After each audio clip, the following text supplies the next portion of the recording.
जैसलमेर का रेगिस्तान अपनी यूनिक ब्यूटी और मिस्ट्रीज के लिए जाना जाता है, लेकिन हाल ही में यहाँ कुछ ऐसा हुआ जिसने सभी को हैरान कर दिया। पता है क्यों? क्योंकि थार के इस ड्राई एरिया में अचानक एक जलधारा बहने लगी। मगर सवाल ये है कि रेत के बीच यह पानी कहाँ से आ रहा है? कहीं यह भारतीय सभ्यता की मोस्ट इम्पोर्टेंट रिवर तो नहीं, जिसे सदियों पहले गुमशुदा मान लिया गया था, जिसका जिक्र पुराणों और वेदों तक में मिलता है, जो हिमालय से निकलकर राजस्थान और गुजरात होते हुए समुद्र में मिलती थी। मगर जो नदी सदियों पहले विलुप्त हो गई थी, वह आखिर अचानक सामने कैसे आ गई? साइंटिस्ट एंड जियोलॉजिस्ट तक इस पर रिसर्च कर रहे हैं, मगर वाटर सोर्स और इसका फ्लो अभी तक पहेली बना हुआ है। हमें पता है। अब आप सोच रहे होंगे कि यह नदी है कौन सी? तो बता दें, ये वही नदी है जिसे ऋग्वेद में माते तमा, नदी तमा, देवी तमा कहा गया है। जी हाँ, आप सही समझे, हम बात कर रहे हैं ग्रेट रिवर सरस्वती की। बट अगर ये सचमुच सरस्वती नदी का प्रमाण है तो यह हिस्ट्री एंड जियोग्राफी दोनों के लिए बड़ी खोज होगी। तो आइए डिटेल में जानते हैं। इस पूरी कहानी को जानने से पहले बात करते हैं जैसलमेर की, क्योंकि यह सारा मामला जैसलमेर का है। जैसलमेर यानी राजस्थान का एक ऐसा हिस्सा जो कि पूरी तरह से सूखा हुआ है, जिसका अंदाजा आप इस बात से लगा सकते हो कि किसान यहाँ पर ज्यादा फसलें तक नहीं उगा सकते। पता है क्यों? क्योंकि उनके पास इरिगेशन की कोई अरेंजमेंट ही नहीं है। इसलिए यहाँ पर या तो कम पानी वाली फसलें होती हैं या फिर ऐसी फसलें होती हैं जिन्हें पानी की जरूरत नहीं होती, और ये क्रॉप भी केवल और केवल बारिश के पानी पर डिपेंड करती हैं। हालांकि अब हमने टेक्नोलॉजी को बहुत ज्यादा डेवलप कर लिया है, जिससे हम ऐसी जगह पर भी पानी ला सकते हैं जो बिल्कुल सूखी हैं। पता है कैसे? उसका तरीका है ड्रिल मशीन से ट्यूबवेल बनाकर। एक्चुअल में ट्यूबवेल के जरिए इरिगेशन करना बहुत आसान हो गया है। इनफैक्ट इसकी हेल्प से तो सूखी जगह में भी फसलें उगाई जा रही हैं। मोस्टली किसान अपने खेतों में अच्छी फसलें उगाने के लिए ट्यूबवेल का इस्तेमाल करते हैं। जैसलमेर के मोहनगढ़ कैनाल एरिया में भी ऐसा ही किया जा रहा था। दरअसल ये बात है 28 दिसंबर 2024 की, जब एक किसान ने सोचा क्यों ना मैं अपनी इतनी सारी जमीन को उपजाऊ बनाने के लिए खुद का ट्यूबवेल सिस्टम लगवा लूं। बस फिर क्या था, इस सोच के साथ उसने ड्रिल का काम शुरू करवाया। मगर अफसोस 600 मीटर तक ड्रिल करवाने के बावजूद पानी ऊपर नहीं आया। यह देखकर हर कोई परेशान हो गया। ड्रिल वाले भी कहने लगे, भाई लगता है यहाँ पर पानी है ही नहीं, क्योंकि इतनी गहराई में तो आसपास के सभी इलाकों में पानी आ जाता है। आपको यह ड्रिलिंग बंद कर देनी चाहिए। लेकिन उसने सोचा कि जब हमने यहाँ तक कर लिया है तो थोड़ा और ड्रिल कर लेते हैं, शायद पानी ऊपर आ जाए। बस इस एक उम्मीद के साथ यह किसान अपने ट्यूबवेल सिस्टम के काम को फिर से शुरू करवाता है, और देखते ही देखते खुदाई 850 मीटर तक चली जाती है। लेकिन उसके बाद कुछ ऐसा हुआ जिसके बारे में किसी ने नहीं सोचा था। इस ड्रिल के बाद केवल पानी ऊपर नहीं आया, बल्कि पानी का मानो एक समुद्र सा फट गया, जिससे चारों तरफ पानी ही पानी हो गया। यही नहीं, इस गड्ढे से निकलने वाले पानी का प्रेशर इतना ज्यादा था कि जल्द ही वह 4-5 फीट ऊपर तक बहने लगा था। और इतना ही नहीं, इस इरप्शन में पानी के साथ साथ कुछ गैसों का भी रिसाव हो रहा था। पानी की एक इतनी तेज धार निकल रही थी कि इसने रास्ते में आने वाली मशीन को भी अपने अंदर समा लिया, और लगभग 5 फीट तक पानी भर गया। आसपास की सभी जमीन पूरी तरह से पानी में डूब गई। इनफैक्ट आसपास जो जीरे की फसल लगी हुई थी वो भी पूरी तरह से तबाह हो गई।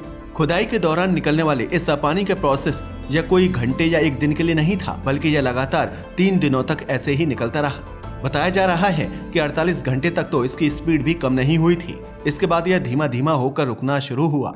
जब इस वाटर इरप्शन की खबर गांव से शहर में फैली तो आसपास की न्यूज मीडिया यहां पर जमा हो गई। इनफैक्ट नौबत वहां तक पहुंच गई कि जियोग्राफर्स को यहां पर आकर रिसर्च करनी पड़ी कि आखिर इस जमीन में से पानी आ रहा है तो कहां से आ रहा है और इसके कारण क्या है। यह अचानक से इरप्शन क्यों हो गया, वो भी एक ऐसे इलाके में जहां पर दूर दूर तक पानी का नामो निशान नहीं है। यही वो टाइम था जिससे बहुत सारे लोग कहने लगे कि यह प्राचीन सरस्वती नदी है जो विलुप्त हो चुकी है।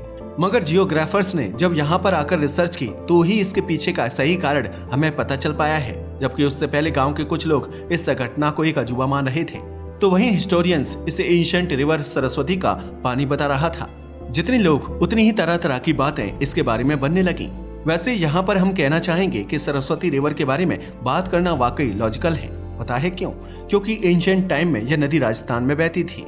बट इस पर हम आगे बात करेंगे, लेकिन उससे पहले ये जान लेना जरूरी है कि इस पूरी घटना को लेकर जियोग्राफर्स का क्या मानना है। दरअसल यहाँ पर आकर रिसर्च कर रहे सीनियर ग्राउंड वाटर साइंटिस्ट और राजस्थान ग्राउंड वाटर बोर्ड के इंचार्ज डॉक्टर नारायण दास इनखिया के लीडरशिप में रिसर्चर्स की एक टीम यहाँ पर पहुंची और उन्होंने रिसर्च किया और बताया कि जमीन में 850 फीट तक खुदाई करने से चट्टानें टूट जाती हैं और उसके नीचे जो पानी जमा रहता है वह फूट पड़ता है।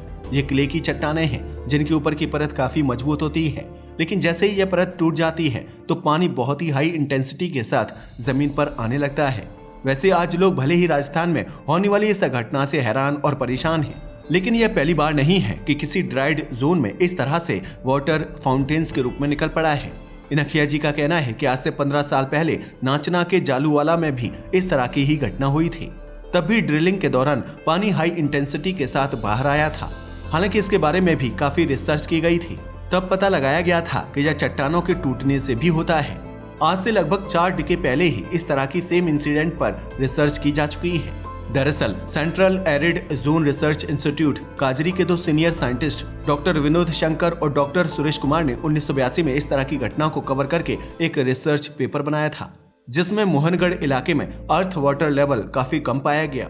मगर इस रिसर्च पेपर में एक बहुत ही हैरान कर देने वाली थ्योरी सामने आई है, जिसमें सुरेश कुमार ने बताया है कि राजस्थान के उन इलाकों में जहां पर बारिश केवल 250 मिलीमीटर तक होती है, जहां हेलोक्सिलोन सैलिकोर्निकम नाम की कुछ अलग तरह की कटीली झाड़ियां पाई जाती हैं। लेकिन हैरानी की बात तो ये है कि कुछ खास जगह पर तो ये झाड़ियां बहुत ज्यादा पाई गई हैं और कुछ जगह पर बिल्कुल भी नहीं है। मगर जब इन झाड़ियों को खोदकर देखा गया तो इनकी जड़ें जमीन में लगभग 5 मीटर से भी ज्यादा गहराई पर मिली, जबकि बारिश का पानी तो केवल 3 या 4 फीट तक ही जमीन में जा पाता है। यानी कि मतलब साफ है, इन झाड़ियों की जड़ों को पानी जियोलॉजिकल सोर्सेज से मिल रहा है। यानी कि जमीन के अंदर कुछ न कुछ तो ऐसा मौजूद है जो पानी इनकी जड़ों तक पहुंच रहा है। मगर सवाल ये है कि यह पानी आखिर आ कहां से रहा है, वो भी बताएंगे। बट इससे पहले ये जानना जरूरी है कि यह हेलोक्सिलोन सैलिकोर्निकम क्या है। दरअसल ये थार में पाए जाने वाला एक बहुत ही कॉमन सा प्लांट है। यह रेगिस्तान का वही पौधा है जिसे खाकर ऊंट अपना गुजारा करते हैं। यह झाड़ियां जैसा दिखने वाला प्लांट बिल्कुल सूखा होता है और राजस्थान, गुजरात और हरियाणा एरिड जोन में पाया जाता है। यह पौधा ऐसी जगह पर उगता है जहां पर सूखा होता है और पोषण की कमी होती है। वैसे तो यह प्लांट खारी और कम फर्टिलाइजर वाली मिट्टी में भी अच्छी तरह से उगाया जा सकता है। इसकी सबसे लंबी और गहरी जड़ों को 16 फीट गहराई से निकाला गया है। इस प्लांट के बारे में हम आपको इसलिए बता रहे हैं क्योंकि डॉक्टर सुरेश कुमार ने इसे मिस्टीरियस रिवर सरस्वती से जोड़कर देखा है। उनका मानना है कि हमारे पुराणों में जो पवित्र नदी सरस्वती बताई गई है, शायद ये वही इलाका है जहां पर यह हेलोक्सिलोन सैलिकोर्निकम होता है। क्योंकि इससे कुछ दूर, यानी कि वह इलाका जहां पर कभी पहले सरस्वती नदी नहीं थी, वहां पर यह प्लांट भी नहीं मिलता है। ये वही नदी है जिसे ऋग्वेद में नदीतमा यानी नदियों की माँ और पवित्र नदी कहा गया है। महाभारत में भी इस नदी का जिक्र सुनने को मिलता है। इनफैक्ट मत्स्य पुराण और विष्णु पुराण में भी सरस्वती नदी का जिक्र किया गया है। आर्कियोलॉजिस्ट और जियोग्राफिकल स्टडी के अनुसार सरस्वती नदी हरियाणा, राजस्थान और गुजरात के हिस्सों से होकर बहती थी, लेकिन अब वह विलुप्त हो चुकी है, जिसके पीछे बहुत सारे रीजन रिस्पॉन्सिबल हैं। लेकिन इससे पहले आपको यह समझना जरूरी है कि पुराणों में बताई गई सरस्वती नदी एक्चुअल में इंडियन पेनिनसुला की कौन सी स्टेट से होकर गुजरती थी। दरअसल एंशिएंट टाइम की सबसे पवित्र नदी सरस्वती को माना जाता था। हमारे ऋग्वेद में सप्त सिंधव का जिक्र किया गया है, जिसका मतलब होता है 7 नदियों का क्षेत्र। इन 7 नदियों में सिंधु, झेलम, चिनाब, रावी, व्यास, सतलुज और सरस्वती आती थी। मगर आज के समय में ये केवल 6 नदियां ही रह गई हैं और 7वीं रिवर सरस्वती गायब हो गई है। एंशिएंट टाइम में जब सरस्वती नदी बहती थी तो वह अरब सागर में अपना पानी छोड़ती थी, लेकिन टाइम के साथ साथ इंडियन पेनिनसुला में कुछ ऐसे बदलाव आए जिससे ये पूरी नदी ही कहीं गुम हो गई। जैसा कि आप सभी को पता है, इंडियन पेनिनसुला में एक माउंटेन रेंज है जिसे अरावली माउंटेन रेंज के नाम से जाना जाता है। यहाँ पर माउंटेन का होना और सरस्वती का गुजरना दोनों ही एक दूसरे के रास्ते में रुकावट पैदा कर रहे थे। जैसे जैसे अरावली पर्वत का विस्तार बढ़ता गया, इस नदी ने अपना मेन कोर्स डाइवर्ट कर लिया और धीरे धीरे यह डिसअपियर होती चली गई। सरस्वती नदी के डिसअपियर होने का दूसरा सबसे बड़ा रीजन ये था कि यमुना सरस्वती की मेन सहायक नदी थी। इससे ज्यादा पानी यमुना से मिलता था, लेकिन अरावली पर्वत के आ जाने से यमुना गंगा की तरफ डाइवर्ट हो गई। अब क्योंकि यमुना सरस्वती की सबसे मेन सहायक नदी थी, इसलिए यमुना के चले जाने से सरस्वती नदी को पानी मिलना बंद हो गया, जिसकी वजह से यह ज्यादा दिन तक जिंदा नहीं रह सकी और धरती में ही कहीं समा गई। यानी कि आप कह सकते हैं कि राजस्थान के मेहरगढ़ इलाके में जो अजीबोगरीब घटना हुई है और लोग इसका रीजन सरस्वती नदी को बता रहे हैं, वह कहना गलत तो नहीं है, मगर हाँ पूरी तरह से सही भी नहीं है। हालांकि रिसर्च सब कुछ क्लियर कर चुकी है, लेकिन लोगों का जो विश्वास है वो अभी भी यही बना हुआ है कि यह सरस्वती नदी का ही पानी है, जो कि बहुत पवित्र है। वैसे चाहे जो भी हो, मगर राजस्थान के जैसलमेर में जो पानी निकला है उसे सरस्वती नदी से जोड़ने पर साइंटिस्ट्स एंड हिस्टोरियंस के बीच अभी भी डिसएग्रीमेंट बना हुआ है। मगर सवाल ये है कि आखिर ऐसा क्यों? तो चलो अब इसे डिटेल में समझते हैं। वैल अगर बात की जाए इसे सरस्वती नदी मानने की, तो इसे सरस्वती मानने के कई कारण हमारे पास मौजूद हैं। जैसे कि जियोलॉजिकल स्टडीज से पता चलता है कि सरस्वती नदी का एंशिएंट वे जैसलमेर के आसपास से ही गुजरता था, इसलिए यहाँ अचानक से पानी का मिलना इस एरिया में नदी के रिमेन्स का सिग्नल हो सकता है। इसके अलावा जल की गहराई भी इसकी ओर इशारा करती है, क्योंकि यह पानी बहुत गहराई से मिला है, जो एंशिएंट अंडरग्राउंड वाटर सोर्स का पार्ट हो सकता है। साथ ही हमारे पास आर्कियोलॉजिकल एविडेंस भी मौजूद है। दरअसल इस एरिया में एंशिएंट सिविलाइजेशन के निशान भी मिले हैं, जो सरस्वती नदी के किनारे बसे होने के प्रमाण हो सकते हैं। ये तो हुए सरस्वती नदी मानने के रीजन, मगर हमारे पास इसे सरस्वती न मानने के भी कई कारण हैं, जिसमें सबसे पहले आती है जियोलॉजिकल डाइवर्सिटी। दरअसल जैसलमेर की जियोग्राफी एंड हाइड्रोलॉजी ऐसी है कि ये मॉडर्न वाटर सोर्सेस या दूसरी स्मॉल रिवर्स के रिफिल का परिणाम हो सकता है, सरस्वती नदी का नहीं। साथ ही यहाँ साइंस एंड एविडेंस की कमी भी है। दरअसल वर्तमान में कोई सॉलिड साइंटिफिक एविडेंस नहीं है जो ये साबित कर सके कि यह पानी सरस्वती से ही रिलेटेड है। इसके अलावा इसे लोकल वाटर सोर्स भी माना जा रहा है। एक्चुअल में यह पानी अंडरग्राउंड वाटर सोर्सेस या जियोलॉजिकल एक्टिविटीज के कारण भी हो सकता है, जो सरस्वती नदी से जुड़ा हुआ नहीं हो सकता। और हाइड्रोलॉजिकल एनालिसिस भी उसे सरस्वती नदी नहीं मानता। पता है क्यों? वेल, जब रिवर स्ट्रीम पानी की केमिकल कंपोजिशन और इसके रास्ते का डिटेल्ड एनालिसिस किया गया, तो उसने भी अभी तक सरस्वती से जुड़ाव की कंफर्मेशन नहीं की है। इसके अलावा जैसलमेर के नीचे से निकले पानी का स्वाद खारा है, जो इसे नदी नहीं मानने का स्ट्रॉन्ग रीजन है। वैसे इसके खारे होने के भी कई कारण हैं कि यह पानी अंडरग्राउंड लेवल पर बहुत लंबे समय से जमा हुआ है, जिसके कारण इसमें मिनरल्स का डिसोल्यूशन ज्यादा हो गया है। वैसे आपको तो पता ही होगा, यूजुअली भी रेगिस्तानी इलाकों में अंडरग्राउंड वाटर सैलाइन पाया जाता है। पता है क्यों?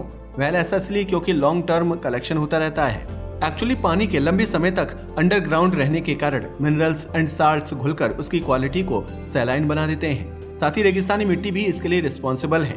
एक्चुअल में जैसलमेर जैसे इलाकों की मिट्टी में मिनरल्स एंड साल्ट्स ज्यादा अमाउंट में होते हैं, जो पानी को खारा बना देते हैं। और यहाँ बारिश की कमी भी है। सब जानते हैं कि इस एरिया में बारिश बहुत कम होती है, जिससे पानी की नेचुरल क्लींजिंग नहीं हो पाती।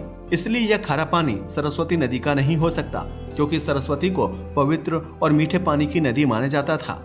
इन शॉर्ट यही कहा जा सकता है, जब तक साइंटिफिक एंड हिस्टोरिकल एविडेंस स्पष्ट नहीं हो जाते, इसे सरस्वती मानना या ना मानना टॉपिक ऑफ कंटेंशन बना रहेगा। यानी कि प्रेजेंट में ये कहना मुश्किल है कि यह पानी सरस्वती नदी का हिस्सा है या किसी अदर जियोलॉजिक प्रोसेसेस का ही रिजल्ट है। मगर इस पर ground water scientist Narayan Das का कहना है कि अभी जो जलधारा फूटी है वो पानी 360 मीटर से भी अधिक नीचे से आया है, जबकि सरस्वती नदी की धारा सिर्फ 60 मीटर नीचे तक ही मानी जाती है। हालांकि अभी साइंटिस्ट्स और माइनिंग एक्सपर्ट की रिसर्च जारी है। वे ये पता लगाने की कोशिश कर रहे हैं कि यह पानी सरस्वती नदी का है या फिर इसके पीछे कोई और वजह है। इसलिए अभी तक ये नहीं कहा जा सकता कि सरस्वती नदी जमीन के नीचे नहीं है। लेकिन हाँ, इसे ऑस्ट्रेलिया में होने वाली एक फिनोमिना से जोड़कर भी देखा जा रहा है, जिसे आर्टिशियन बेसिन के नाम से जाना जाता है।